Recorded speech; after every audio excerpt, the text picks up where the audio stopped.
नमस्कार दोस्तों।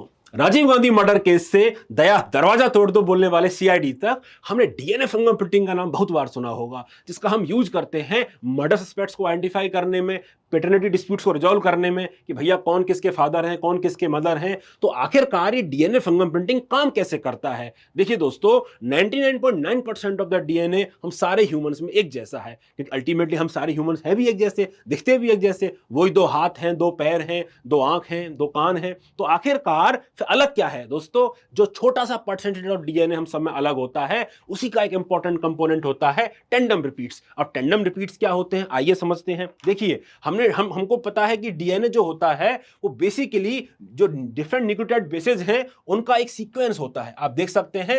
और इसी सीक्वेंस में कुछ सीक्वेंस बार बार रिपीट करते हैं। फॉर एग्जांपल, आप जीएटीए को देखिए, एक पर्सन में ये जीएटीए कितनी बार रिपीट हुआ है? 8 बार रिपीट हुआ है। दूसरे पर्सन में ये 9 बार रिपीट हुआ है। इन पर्सन में ये 10 बार रिपीट हुआ है। तो हम देख सकते हैं कि पर्टिकुलर न्यूक्लियोटाइड बेस का एक सीक्वेंस डीएनए में बार बार रिपीट हो रहा है। इसी को बोलते हैं शॉर्ट टेंडम रिपीट्स, मतलब part of the base pair is getting repeated again and again. और ये जो नंबर है आप देख सकते हैं, ये अलग अलग हो सकता है। किसी में 8 बार रिपीट कर रहा है, किसी में 9 बार रिपीट कर रहा है, किसी में 10 बार रिपीट कर रहा है। तो ये नंबर अलग अलग हो सकता है दोस्तों। इसके पहले कि हम आगे बढ़े, एक इंपॉर्टेंट अनाउंसमेंट है आप सबके लिए कि आइए सब आपके लिए लेके आया है व्हाट्सएप कम्युनिटी। आप हमसे इस व्हाट्सएप चैनल के थ्रू जुड़ सकते हैं और डिस्क्रिप्शन में लिंक आपके संग दे रखा है, आप जरूर हमसे ज्वाइन करिए। वहां पे आपको बहुत सारे फ्री में पीडीएफ्स, इंपॉर्टेंट अनाउंसमेंट हम सब वहां पे करेंगे, तो प्लीज ज्वाइन करिए। तो आगे बढ़ते हैं टेंडम रिपीट्स पर वापस से।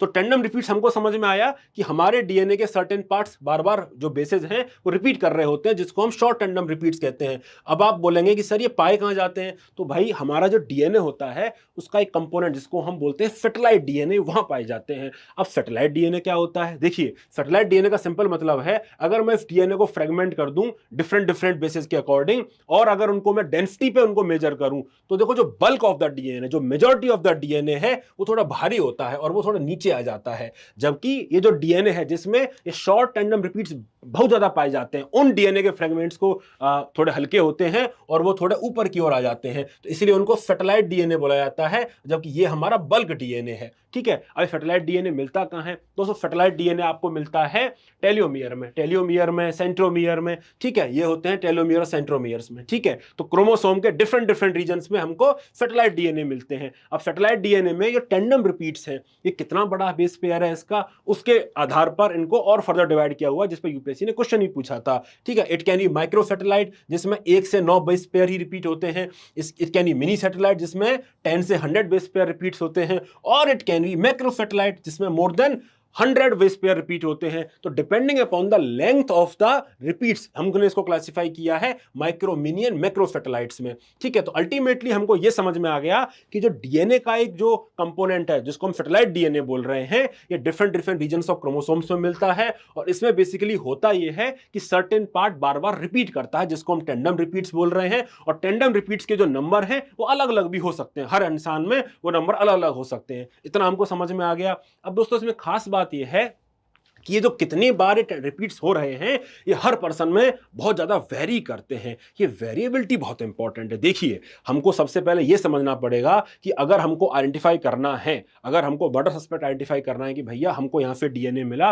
और हमको 50 लोगों की सस्पेक्ट लिस्ट है, हमको इनसे मैच कराना है, तो हमें कोई ऐसा ट्रेड चुनना पड़ेगा जो बहुत ज्यादा वेरिएबल हो। फॉर एग्जाम्पल, आप सेक्स की बात करिए, अगर मैं कुछ एक्सेप्शंस को हटा भी दूं, तो सेक्स का अब सिंप्लीफिकेशन के लिए वेरिएबिलिटी मेल और फीमेल समझ लेते हैं। फॉर एग्जांपल, अगर ये दो ही चीजों में वेरिएबिलिटी शो कर रहा है, मेल और फीमेल में, तो हमारे लिए डिसाइड करना तो कितना डिफिकल्ट हो जाएगा सस्पेक्ट। भैया हमको अगर यही पता चले कि जो डीएनए है ये मेल का है, तो भैया मेल के आधार पर मैं कितने लोगों को बाहर कर पाऊंगा सस्पेक्ट लिस्ट से? नहीं कर पाऊंगा ना। तो मुझे कोई ऐसी चीज चाहिए जो बहुत ज्यादा वेरी करती हो, और इतनी वेरी करती हो कि चांसेस ये हो कि भैया 1 to 1 मैचिंग पॉसिबल हो जाए। इतने ज्यादा वेरी करते हो कि सब लोगों में वो नंबर अलग अलग ही दिखे। मेल फीमेल 50% चांस है मैच करने का, तो ऐसी कोई चीज हो वो नंबर सब लोगों में अलग अलग दिखे, तो उसी चीज का नाम है दोस्तों VNTR, variable number of tandem repeats. ये जो टेंडम रिपीट्स होते हैं, ये इनका नंबर वेरी करता रहता है इंडिविजुअल टू इंडिविजुअल। इतना समझ में आ गया, क्योंकि म्यूटेशन यहां पे बहुत ज्यादा होता है।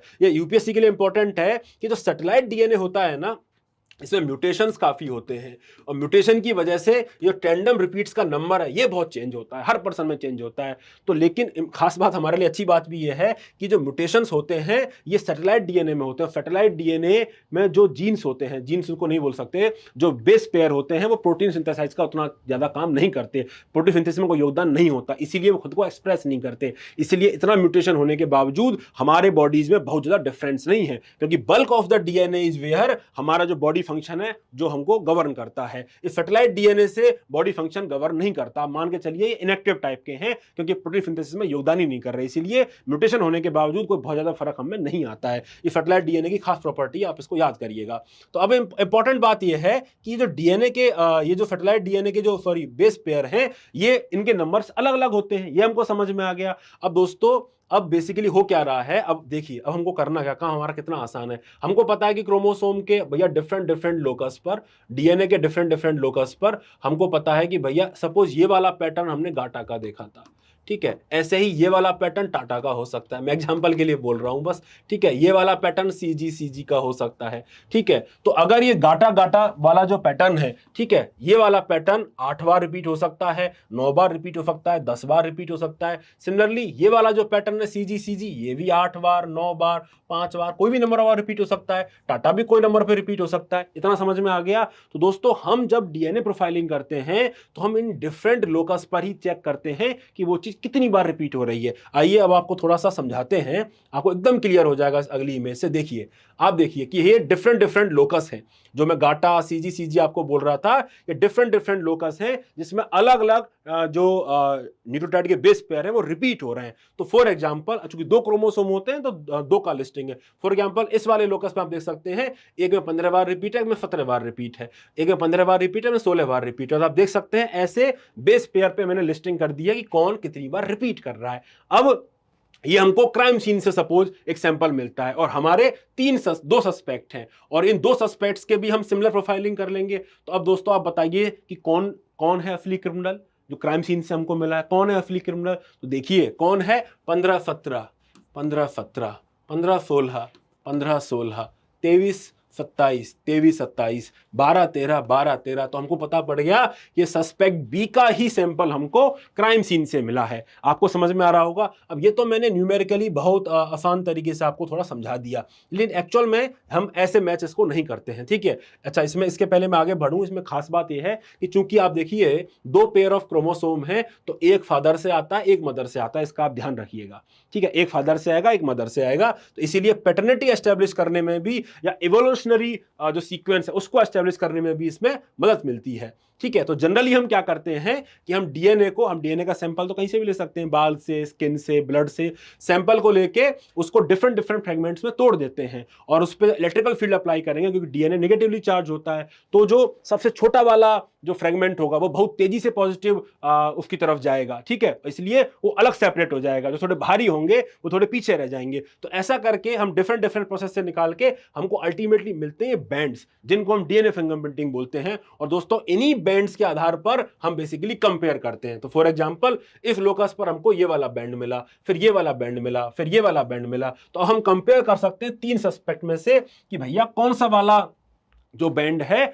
वो हमारे एक्चुअल क्रिमिनल का है। तो हम देख सकते हैं, आप बताइए ये और ये मैच कर रहे हैं, तो ये तो आउट हो गया, ये भी आउट हो गया। तो आप देख सकते हैं यही मैच कर रहा है बेसिकली। तो ये सस्पेक्ट 2 है, यही हमारा असली क्रिमिनल है क्योंकि इसका क्राइम सीन से सैंपल मिला है। आ रही है आपको बात समझ में। अब आप कहेंगे कि सर पैटर्निटी कैसे डिस्प्यूट रिजॉल्व करेंगे, तो पैटर्निटी का भी देख लेते हैं। देखिए ध्यान से कि सपोज मदर का हमको पता है और हमको बच्चे का पता है, हमको डिसाइड करना है कि इन 3 में से बच्चे का फादर कौन है। तो जैसा कि मैंने आपको बताया कि एक पेयर ऑफ क्रोमोसोम हम फादर से लेते हैं और एक किससे लेते हैं, मदर से लेते हैं, ठीक है, ये हमको समझ में आया।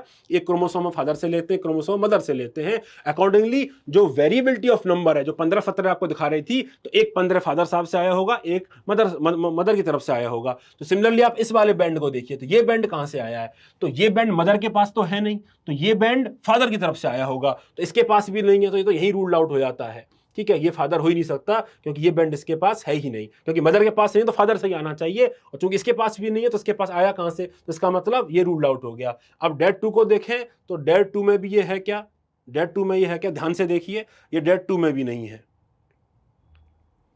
ठीक है, नहीं सॉरी डेट 2 में है, मैं नीचे देख रहा था, ठीक है, डेट 2 में भी है और डेट 3 में ही है, तो हमारे पोटेंशियल जो है वो ये दो हो गए। अगला देखिए, अगला मदर में है तो मदर से आया है, ये क्लियर हो गया, ये वाला भी मदर से आया है, ये भी क्लियर हो गया। अब ये देखिए, ये मदर में नहीं है तो ये भी फादर से आना चाहिए। अब देखते हैं ये कहाँ है, तो ये तो हमारा पहले रूल्ड आउट है और हमारा अब ये भी रूल्ड आउट हो गया। अब देखिए, क्योंकि ये वाला बैंड इसमें है ही नहीं, डेट 2 में है ही नहीं, तो अल्टीमेटली हम कंफर्म कर सकते हैं कि जो डेट 3 है यही इसके फादर है, क्योंकि एक मदर से लेते हैं और एक फादर की तरफ से लेते हैं। तो दोस्तों ऐसा ही डीएनए फिंगरप्रिंटिंग काम करता है, वो एक्चुअली बताता है आपको कि जो टैंडम रिपीट्स हैं इनका जो नंबर है वो क्या है, ठीक है, और वो उसका जो नंबर है उसको हम मैच करते हैं सैंपल से, या हम पैटर्निटी डिस्प्यूट में भी उसका ऐसे यूज करते हैं। तो उम्मीद है आपको डीएनए फिंगरप्रिंटिंग थोड़ी समझ में आई होगी, थोड़ी कॉम्प्लेक्स है बट बस हमको इतना समझ में आना चाहिए कि टैंडम रिपीट्स होते हैं, इनके जो नंबर है हाईली पॉलीमॉर्फिक है, बहुत ज्यादा वेरी करते हैं और इतने ज्यादा वेरी करते हैं कि दो इंडिविजुअल्स में ये समान मिलते ही नहीं। जैसे हमारे फिंगरप्रिंट्स की रिजल्ट समान नहीं मिलती, वैसे ही वो नंबर सारे लोकस के लिए, इतने सारे लोकस मैंने आपको दिखाए, ठीक है, हो सकता है एक दो समान मिल जाएं, लेकिन ये सबके सब लोकस के लिए समान मिल जाए ऐसा हो नहीं सकता। फॉर एग्जांपल 17 समान हो गया, लेकिन ये वाला 17 तो नहीं हुआ, ऐसे एक दो मैचिंग हो सकती है, लेकिन सारे के सारे लोकस के लिए मैचिंग हो जाए ये लगभग इंपॉसिबल है, ठीक है। तो इसी बेसिस पे दोस्तों डीएनए फिंगरप्रिंटिंग काम करती है। तो कमेंट करके बताइए आपको समझ में आया कि नहीं आया। मिलते हैं अगले वीडियो में जल्दी ही, तब तक के लिए टेक केयर, बाय बाय।